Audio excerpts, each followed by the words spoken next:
Good morning, ladies and gentlemen. Bom dia. Bom dia, Esther.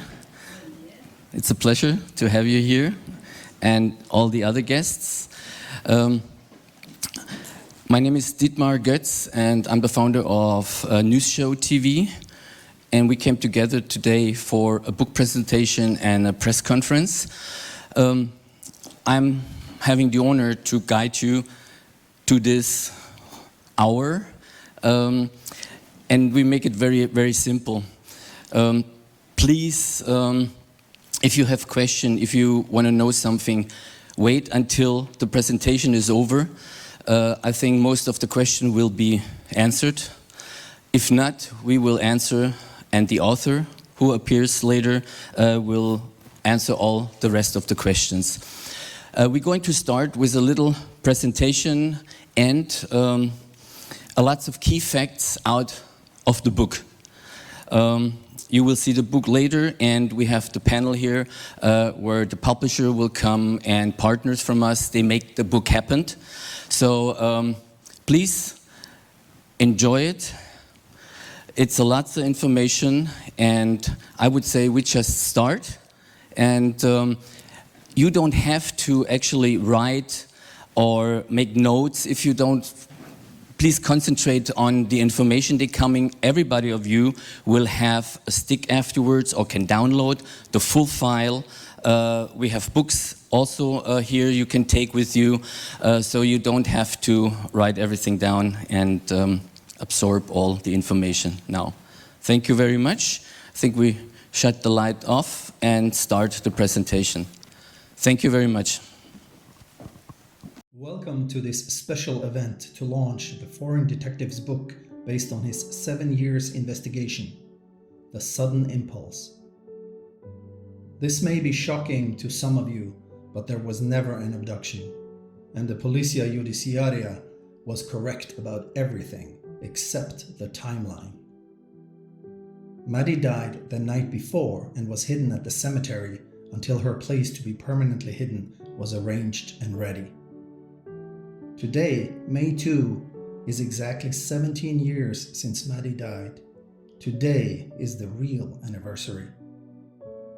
The foreign detective has also found the place where Maddie most likely is buried. He was the only one who looked for a grave. What did he look for, and what did he find? He searched for very subtle symbols which Kate would leave to honor the memory of Maddie. Kate's alleged dream led him to search the hill east of Praia da Luz. Madeleine hidden on a hillside overlooking a beach in Praia da Luz. Arranged photo shoot to make you think, look, we always run here, so nothing to see here. The perfect place to visit in the future without anyone questioning why they are there. And you wonder why Kate was back numerous times per year? Kate's prayer while running on the hill. Please God, don't let Madeleine be buried here. Kate wanted the lie to end and left clues for the police. They listened, but not carefully enough.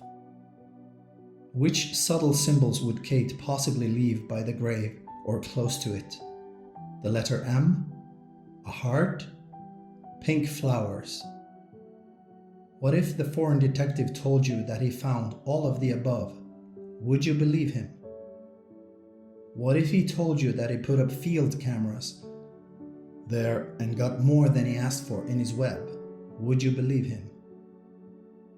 What if he told you that he has played a game of cat and mouse with Kate and Jerry for years and that his strategy paid off? Would you believe him? Well, we are here to launch the fruit of his work. But let's focus on the timeline, because that is what will make the house of cards and the lie collapse.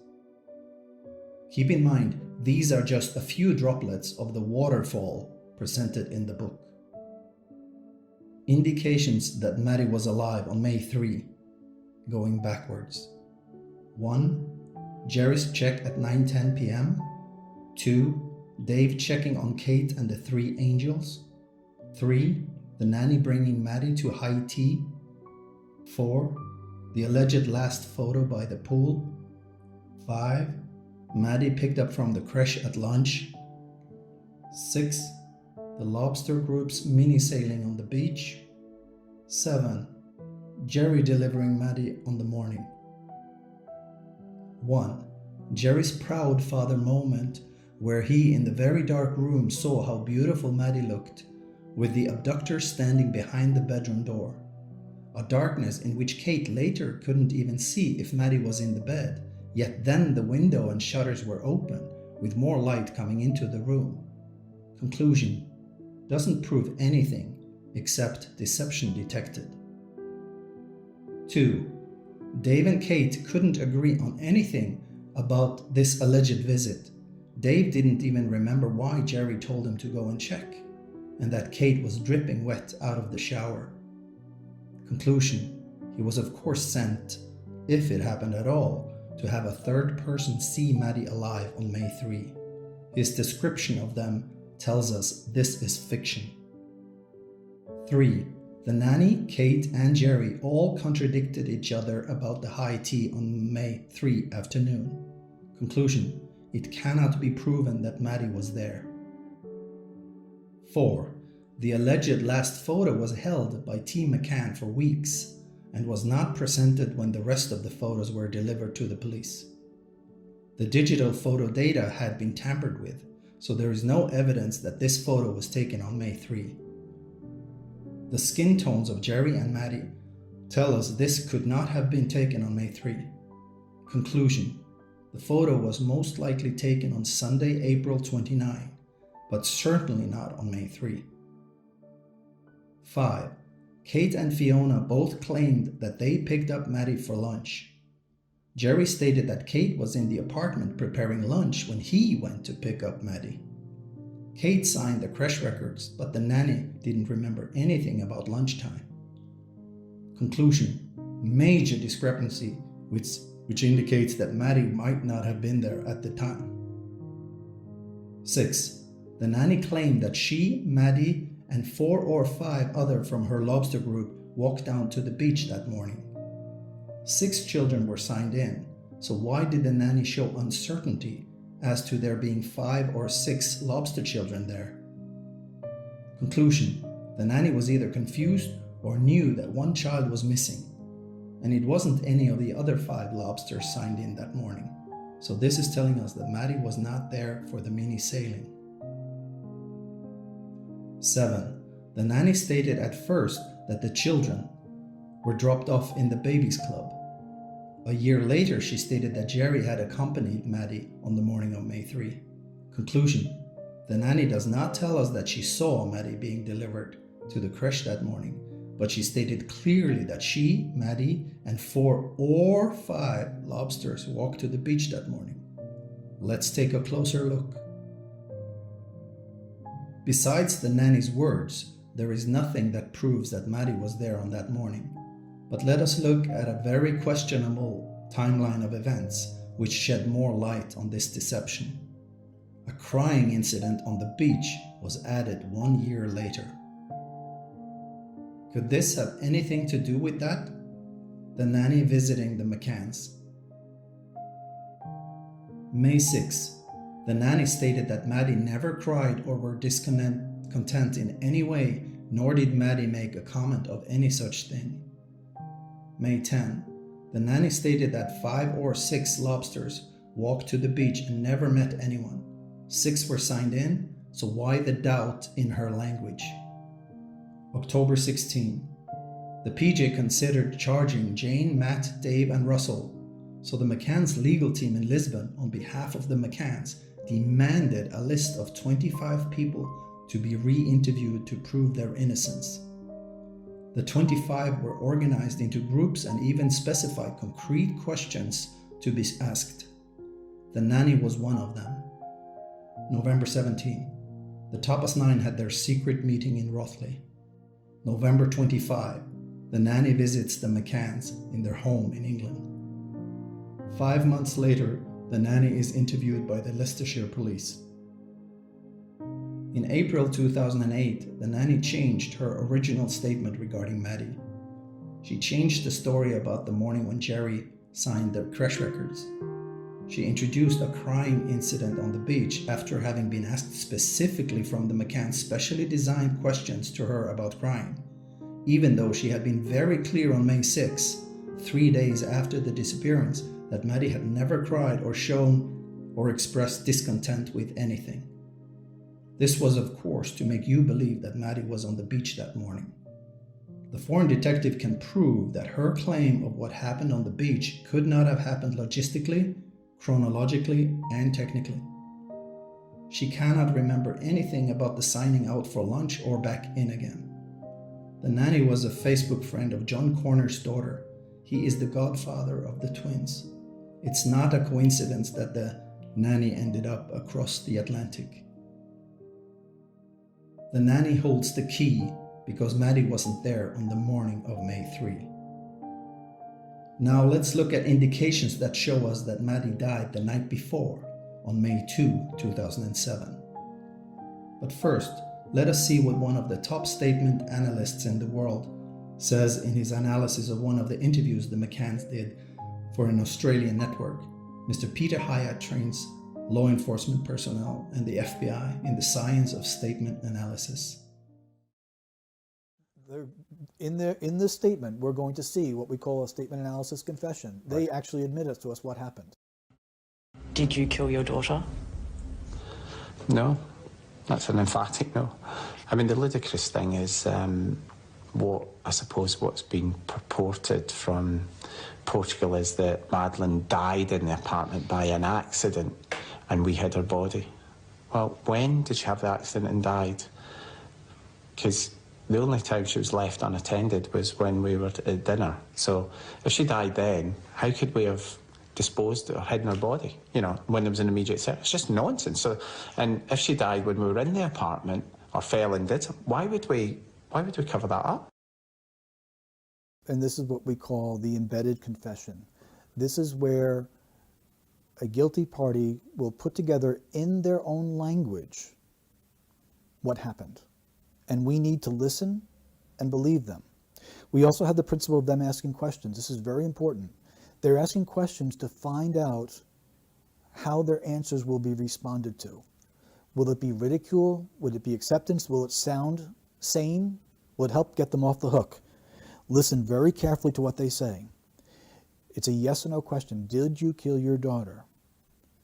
No is a good answer. And what I teach investigators to do is when someone is asked a yes or no question is to count on their fingers the number of words following the word no. No. That's an emphatic no. And on and on, and obviously it goes into the point where it goes beyond your 10 fingers. When it goes that long, very simply speaking, there is a need to persuade. So the no is not going to stand on itself. If he said, no, I didn't kill my daughter and I'm telling you the truth, this would be something very strong. And we'd have to ask about her. And we'd also have to ask, did something cause your daughter's death? That sort of thing. But here, no, that's an emphatic no. The first thing we know about his denial is that his denial, from his perspective, needs some help. It's weak. That's an emphatic no. So the first thing is no, okay, an emphatic no. My no needs emphasis. Why does it need to be emphasis? Is one. I mean, the ludicrous thing is what's been purported from Portugal is that Madeleine died in the apartment by accident and we hid her body. Okay. What he tells us here is Madeleine died in the apartment, his words, by an accident, which would support the pronoun we that we heard between mother and child, and we hid her body. I believe him. The reason I say this is an embedded confession is because he is not entering any other language. He's not quoting anyone. For instance, if I said, well, you said that I killed her, that's not an embedded confession because I'm actually quoting you. Here, he's not only is he not quoting anyone, he's only saying what's been purported, not even an accusation. And we need to be listening to him. This now tells me, as an analyst, Madeleine died in the apartment.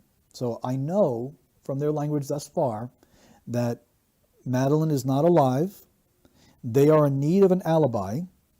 The death was not intended, and the location of the death is in the apartment, and again, by accident.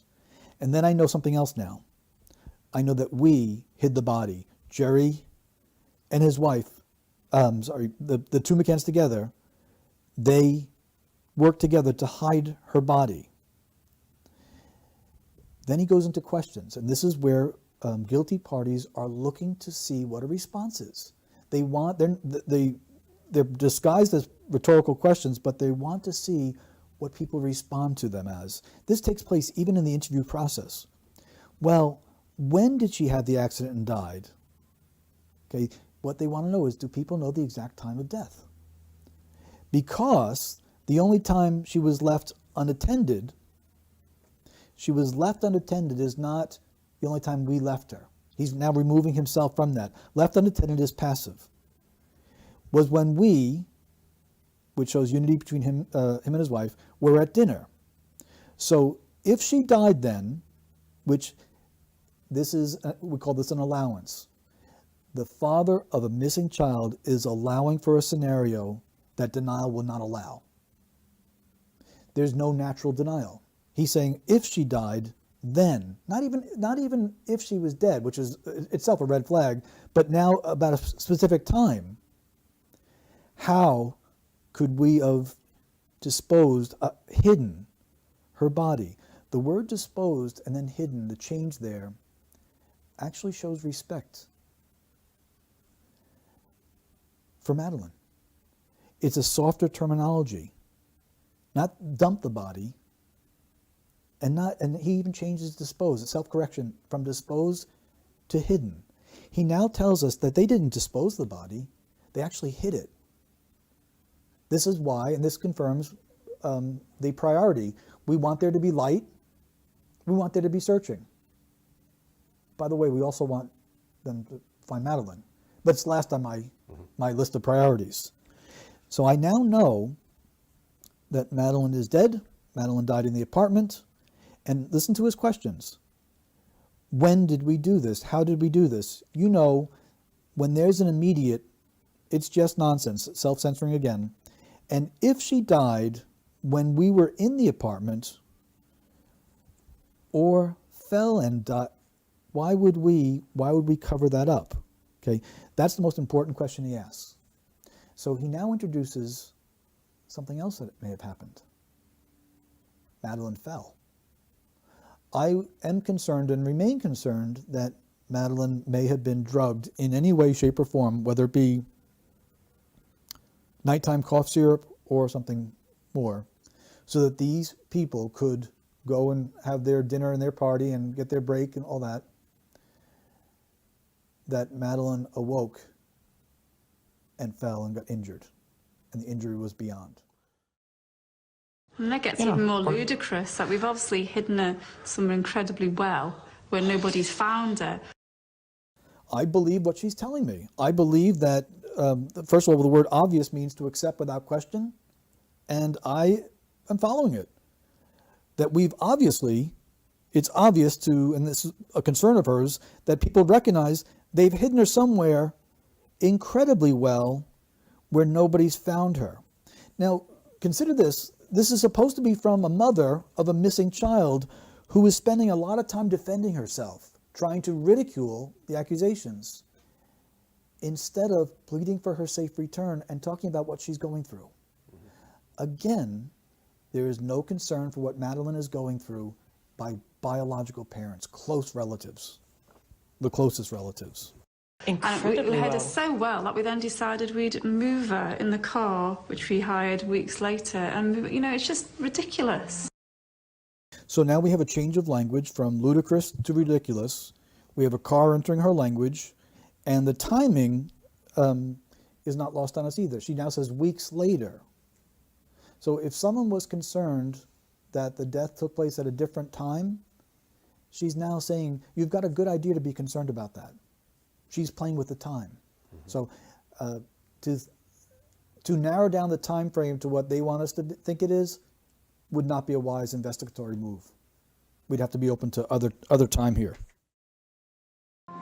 When you come back to Portugal, do you feel closer to Madeleine? And although I don't know where Madeleine is, that is the last place that, I saw her and held her, and I guess there's a part of me that still feels connected to her there. So.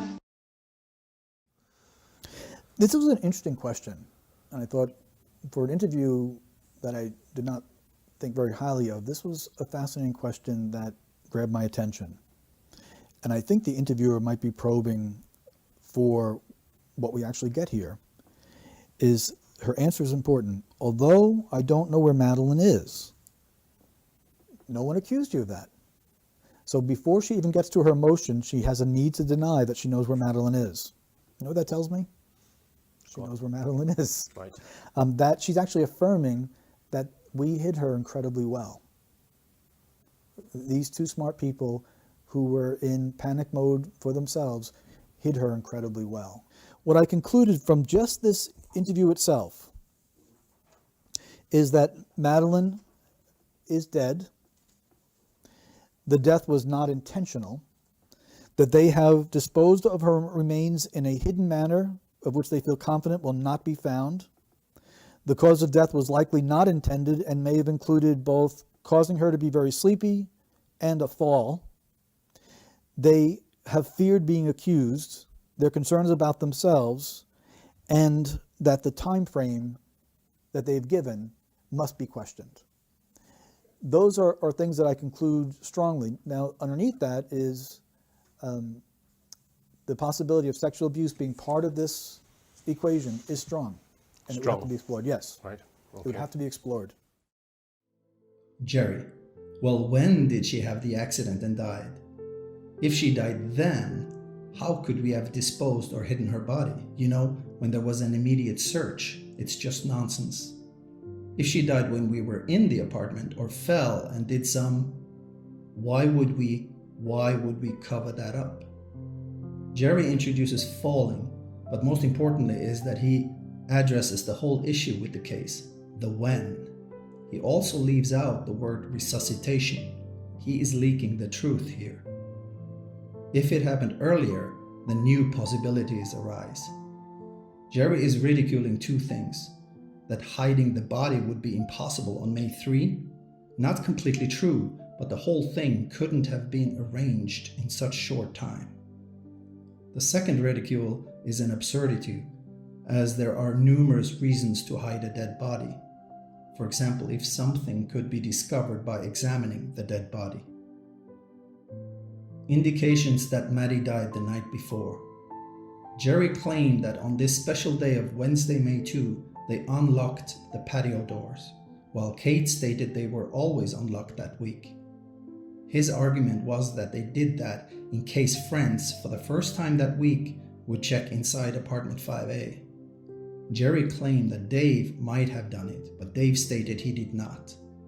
So no purpose for unlocking the patio door on May 2. Keep in mind that Jerry, in his first statement to the police, said that he and Kate used the key to the front door when they went checking. Why was it important for Jerry to change his statement, do you think? Two reasons. The police had found out that the shutters were not jimmied or broken open like they claimed, so they had to create a new point of entry and exit for a stranger. Second, Kate could not have walked past the bedroom window without noticing the shutters being open. Kate claimed she had to sleep in the bed by the famous window because Jerry had ignored her on this only night the group stayed out late. Jerry thought it was because he snored. Someone had to have messed up that bed because a potential abductor would have had to step on the end of that bed to get in or out. However, she slept there for a completely different reason on this crucial night, and on this night of all nights. Jerry had stated on several occasions that Maddie only cried on one night. Mrs. Fenn upstairs had heard Maddie cry for 75 minutes on Tuesday, May 1, from 10:30 p.m. till 11:45 p.m. So the only logical time where Maddie would have asked her parents in passing why they didn't come when she and her brother cried last night was on the next morning, the morning of May 2. Jane told on the Channel 4 reconstruction video that if Jerry had looked at her, she would have said something like, "Kate's been moaning since you'd been away so long watching football." The second leg of the semi-final of the Champions League between AC Milan and Manchester United was played on May 2. There was no football on May 3, and Jerry was only away 10 minutes on his last check. So Jane is referring to May 2, the day of the tragedy, and the night Kate felt ignored by Jerry as he had been away watching that big football match. Jez Wilkins, looking right at Jane if she had walked past them, didn't see Jane, so Jane wasn't there to see the abductor. See, I think you were about here. And I think you were standing like that, and Jez was there with his pram pointing down that way. Because I think if you'd have been looking at me, because I would have said something, because I would have said about, because Kate had been moaning that you'd been gone a long time watching the football. I'm almost certain that when I came out, I came over and he was here.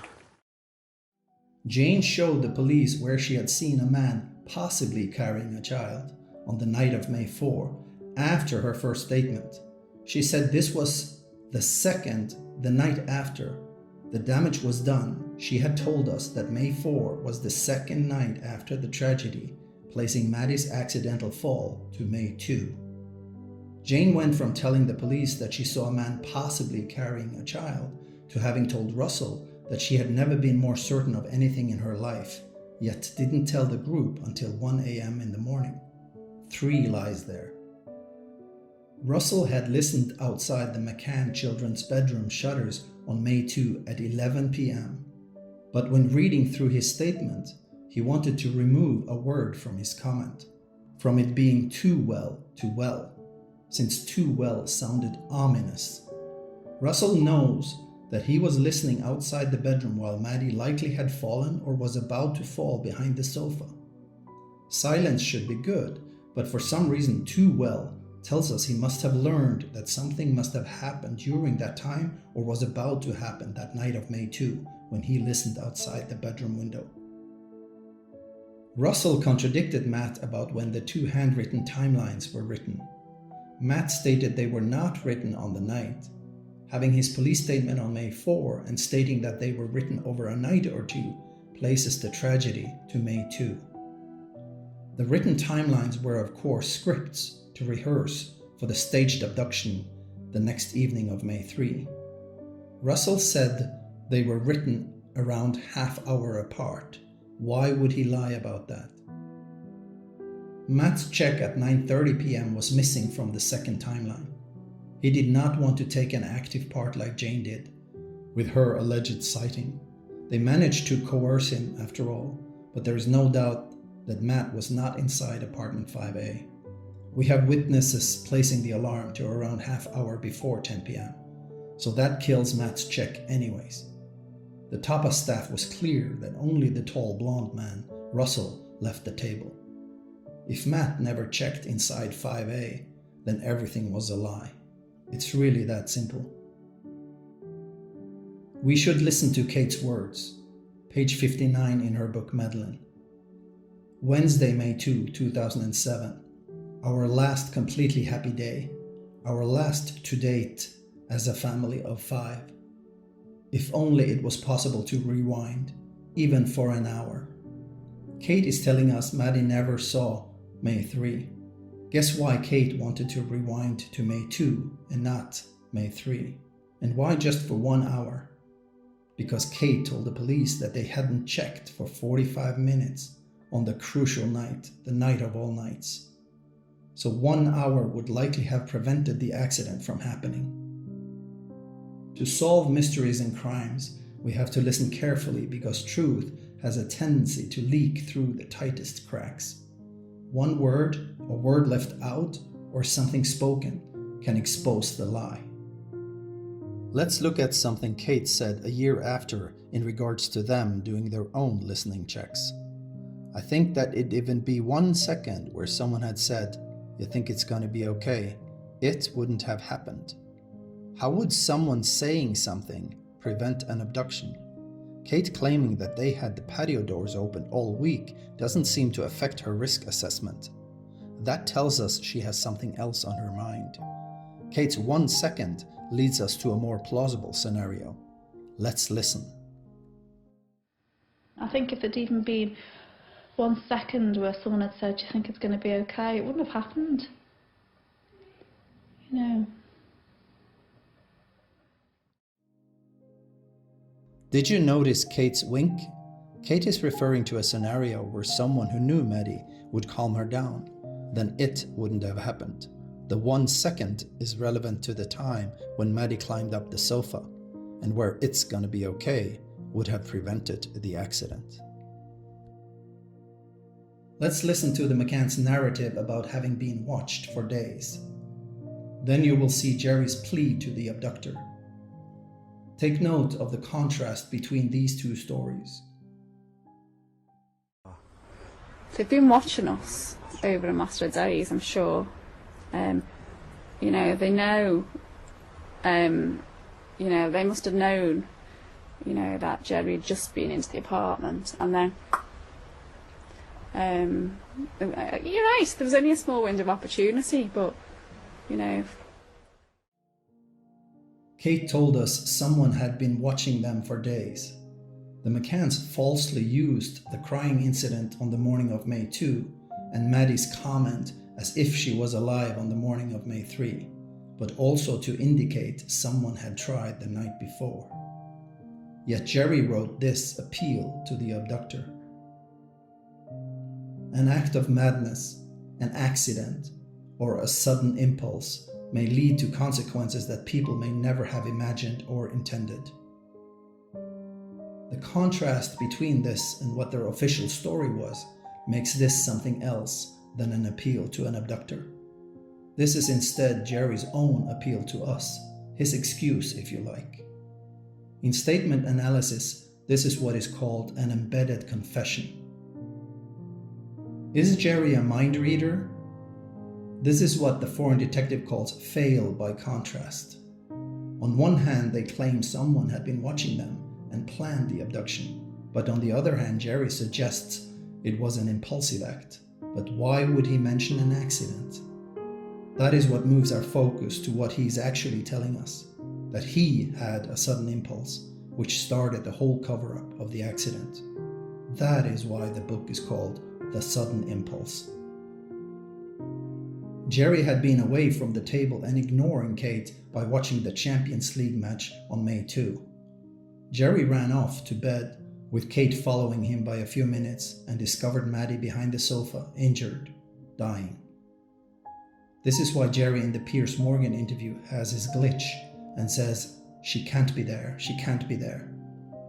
Take note of his incongruent head shake when he says, "I was running." Deception detected. Jerry, this is every father's nightmare, every mother's nightmare, but it's, you know, as a father, a young girl, and she's gone, what are you thinking?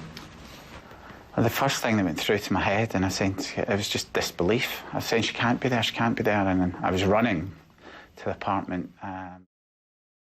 The night we found her. Listen. To try and... para dar una imagen de que éramos culpables. An image that we were guilty of our own. Fue especialmente difícil. Was particularly hard. Pero no tan difícil como la noche en que desapareció. The night we found her. The night we found her. Even if the word missing might have been edited out, the problem here is the word found. Jerry is leaking that they found her, which Jerry's glitch on Piers Morgan showed. Another crack where the truth came through. Let's watch a glitch from Kate. And that's when I noticed that Madeleine was there. And that's when I noticed that Madeleine was there. Jerry, for some reason, got the sudden impulse to hide the body after they'd let her down, by not being able to resuscitate Maddie. It all started with what he, by his own words, say was an accident and an impulse, and that it was madness. This was the only night they stayed out late, and where Kate told us they didn't check for 45 minutes. Russell had listened outside the bedroom at 11 p.m., and it sounded ominously too well. Maddie likely died before midnight on the night of Wednesday, May 2, 2007. The police was later working on the theory that there had not been an abduction and that Maddie had died from an accident inside apartment 5A. But way before that, Kate wrote this in her book about her thoughts about the twins just 3 days after the disappearance. Please don't let them fall off something and bang their heads. Why would Kate pray that something concrete like that wouldn't happen to the twins? It's because she's leaking the truth that Maddie fell and banged her head. Kate, there is one thing of which I am confident. I believe wherever Madeleine is, God is with her. And during my calmer moments, I also believe that in God's time, we'll get there. Kate had also said in an interview, I just want to press a button and we're all gone and it's all finished and we're all together and gone. Whatever. It aligns with the statement above, indicating the knowledge that Maddie is dead and in heaven. How would Kate push the button for the four of them and then meet Maddie in heaven if she was in the hands of strangers somewhere? I just want to press a button and we're all gone and it's all finished and we're all together and gone, whatever. Kate, on page 1 in her book, wrote that her book was an account of the truth. Yet on page 2 she wrote this: I know the truth, we know the truth, and God knows the truth, and one day the truth will out. Yet publishing the truth is fraught with risk for our family. It lays us open for more criticism. How can Kate tell us that her book is an account of the truth, yet on the next page tells us she can't tell us the truth? And how can they know the truth if Maddie simply vanished without any trace of an abductor? There are no news in her book that people don't already know, and there is nothing in the book that is fraught with risks or more criticism. So the one day is obviously not the day her book was published. And the truth is obviously not shared with us in her book. Well, Kate, the truth is out now. You've tried to end this lie many times, but people didn't listen well enough.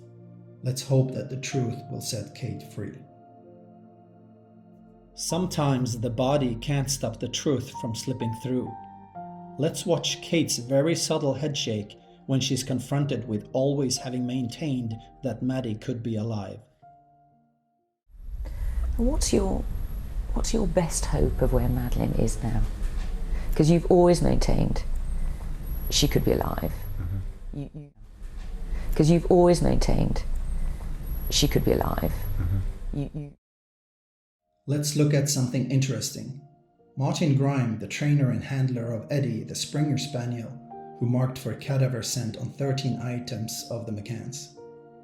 Mr. Grime was intercepted by the intelligence services at the airport after the job, and we see something strange during Eddie's sniffing test. On the list of positives, Kate's white top is listed, but Jerry's light blue O'Neill shirt is left out. Why? Eddie clearly ignored Kate's white top, but marked with 11 barks after having lifted Jerry's shirt. This was the strongest positive of the whole test, along with Kate's checker patterned pants.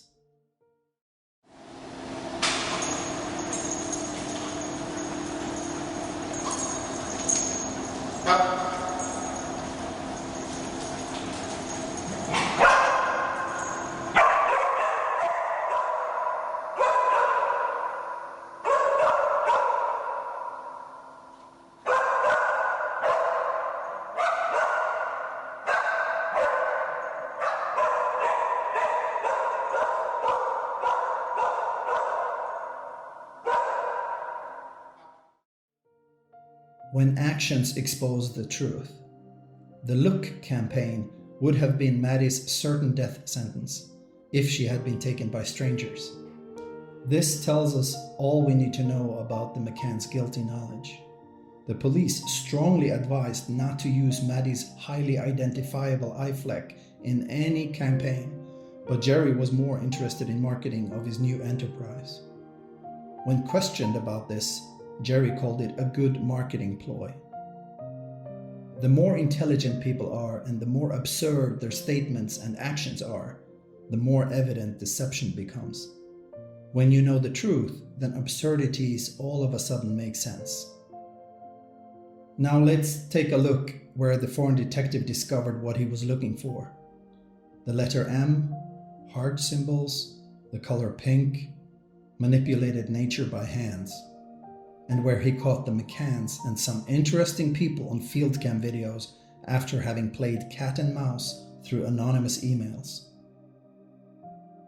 Kate's turning point dream, hidden on a hillside overlooking a beach in Praia da Luz, and her prayer on the hill, please God, don't let Madeleine be buried here. 3 main areas found interesting after the first screening of the hill. The first findings were at the lower part of Area 2, and this is where the police did a survey with ground-penetrating radar and found only rocks under Spot 1. Then a video of the McCanns showed that they had more interest higher up. There, the foreign detective discovered different kinds of symbols and signs. Let's look at the areas and the spots of particular interest.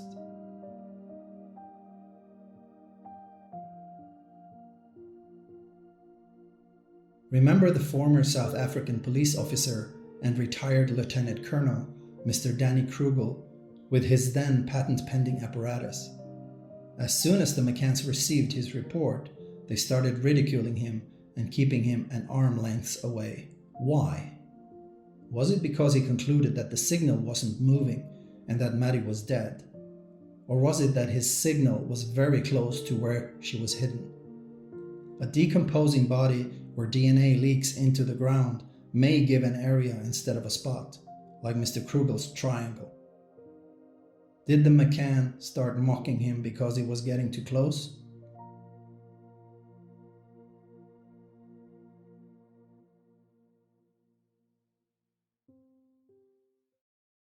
On the whole, Jerry and I have managed to dig deep and remain focused, although the temptation to shout the truth from the rooftops has always been there. I've had to keep saying to myself, I know the truth, we know the truth, and God knows the truth. And one day, the truth will out. On the whole, they managed to dig deep and remain focused. They wanted to shout the truth from the rooftops. Which truth? We should believe her words. From the rooftops. Kate's dream, hidden on a hillside overlooking a beach in Praia da Luz. Please God, don't let Madeleine be buried here. Jerry and I managed to dig deep. Spot 5 may very well be Maddie's grave. 3 pink-flowered wild plants in a straight line and equal distance apart over a slight sunken-in top surface. And now we know why the nanny showed uncertainty about 5 or 6 children walking with her to the beach on Thursday morning, May 3.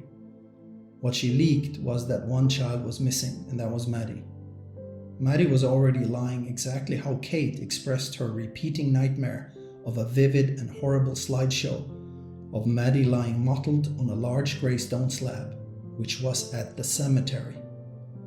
Why would Kate have this repeated vivid slideshow going inside her head for days and weeks?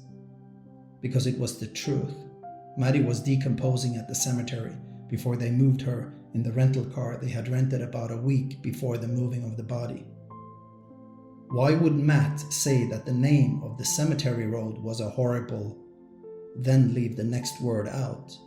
The next word was coincidence, which told us at least that Maddie was dead, but more likely that she was hidden at the cemetery, and backing up Kate's horrible slideshow. A witness saw the McCanns behaving suspiciously one night at the church, carrying a large black bag. The purpose was to have Maddie's body blessed before placed in her grave on the hill. A bumpy ride made liquid from Maddie's decomposing body get out from the bag and onto the back of the boot of the car. So what now? Well, the Policia Judiciaria has ignored the foreign detective ever since they used ground-penetrating radar at Spot 1 on the hill in December 2017. Will Operation Grange ignore this, like they are ignoring Dr. Perlin's free-of-charge offer to check the mixed DNA sample found in the boot of the McCann's rental car with the true Allela DNA technology, which could give us the answer as to what chance the mixed sample found in the boot of the rental car contains Maddie's DNA. They obviously don't want an answer to that important question, even though the preliminary report had already leaked and concluded There was a 100% match, but was later retracted for some reason. In this book, you will find that this test is not needed to actually conclude that Maddie's DNA was in the car they rented 25 days after the accident. With these revelations and this new evidence presented in this book, we will soon find out if the Metropolitan Police will try and save what's left of the New Scotland Yard's reputation in this case. Let's watch and listen to Mr. Colin Sutton as he reveals to us what Operation Grange was and still is, a ghost hunt and a cover-up. Mr. Sutton was the man in scope to lead Operation Grange from the start. Colin, in 2010, your name was being talked about to head up the Scotland Yard investigation. What happened? I did receive a call from a very senior Metropolitan Police officer who knew me and said that it wouldn't be a good idea for me to head this investigation on the basis that I wouldn't be happy conducting an investigation where I was told where I could go and where I couldn't go, the things I could investigate and the things I couldn't. What do you think your caller was getting at? The Scotland Yard investigation was going to be very narrowly focused, and that focus would be away from any suspicion of wrongdoing on the part of the McCanns or the Tapas friends. Any investigation normally starts with eliminating those closest to the child, and even with zero evidence of an abduction, but to the contrary, many signs of staging, the British police started off with a nonsensical story that Maddie couldn't have started her own life, so she must have been abducted. Let's watch a very uncomfortable Assistant Commissioner Mark Rowley. The first part about the McCanns having been completely dealt with in Portugal was a blatant lie, which was confirmed by the Supreme Court, where the McCanns were not cleared of suspicion. The parents' involvement, that was dealt with at the time by the original investigation by the Portuguese. So all the material, we're happy that's completely dealt with. She wasn't old enough to make a decision to set off and start her own life. However she left that apartment, she's been abducted. A Policia Judiciaria representative witnessing in the McCann's case against Mr. Amaral stated that the British police on site agreed with the Portuguese police suspicions and conclusions.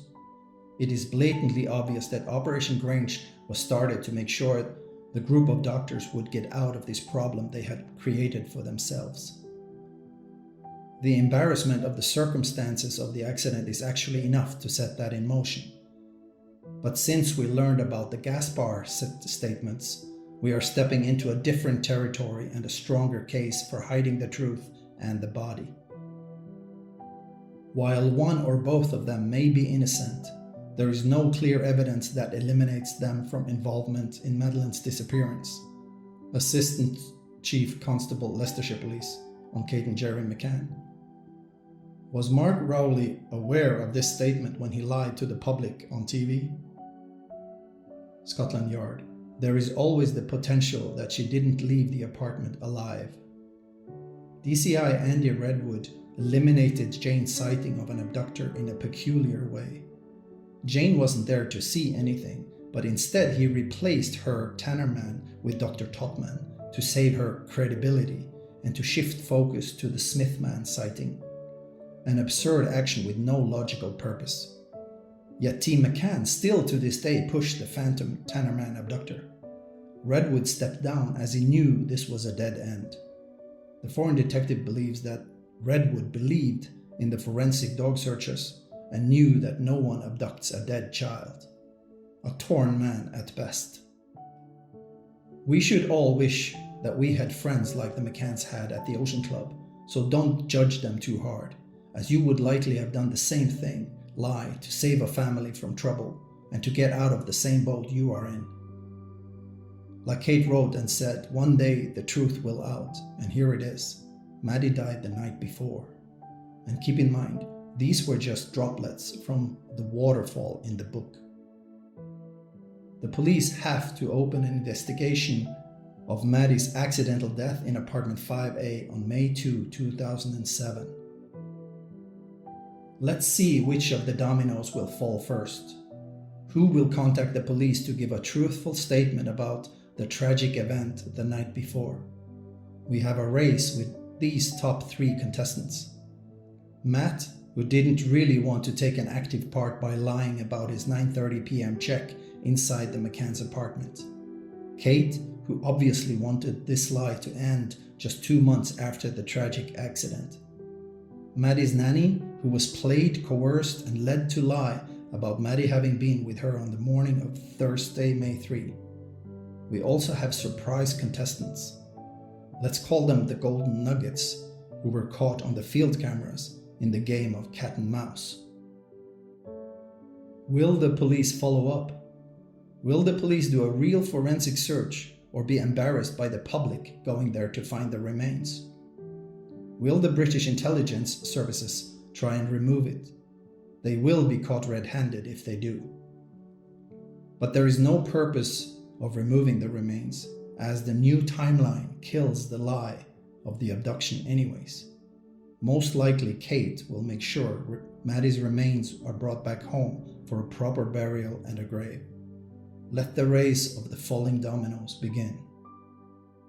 For a more interactive experience while reading about the foreign detectives' foot-on-the-ground investigation, visual resources like photos, videos, and drone videos will be available on the following websites: thesuddenimpulse.com, foreigndetective.com.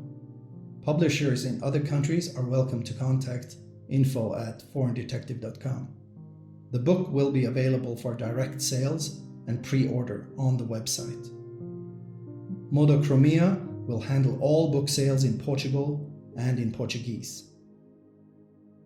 The press conference will be available on YouTube and the website foreigndetective.com. So let's introduce the foreign detective Bernd Stellander. Bernd is a Norwegian Austrian born in Graz, Austria in 1967.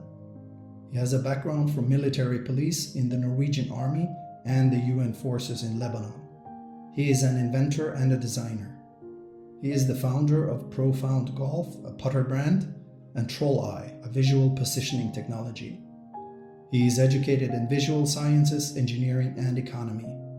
He played semi-professional football but got injured in 1996. He sought warmer climate, and strangely, he didn't move to Portugal in 2016 because of this case. It's a mystery how he ended up so deep into this. But he says he just went with the flow and one thing led to another. He is also a Liverpool supporter who wanted to find the little toffee girl. Removing the dark cloud hanging over the little paradise of Praia da Luz and getting Maddie's remains back home for a proper burial are the rewards for destroying this lie once and for all. He would have preferred an anonymous existence, but in life there comes a time to pick up the cross. And for what better cause than the truth?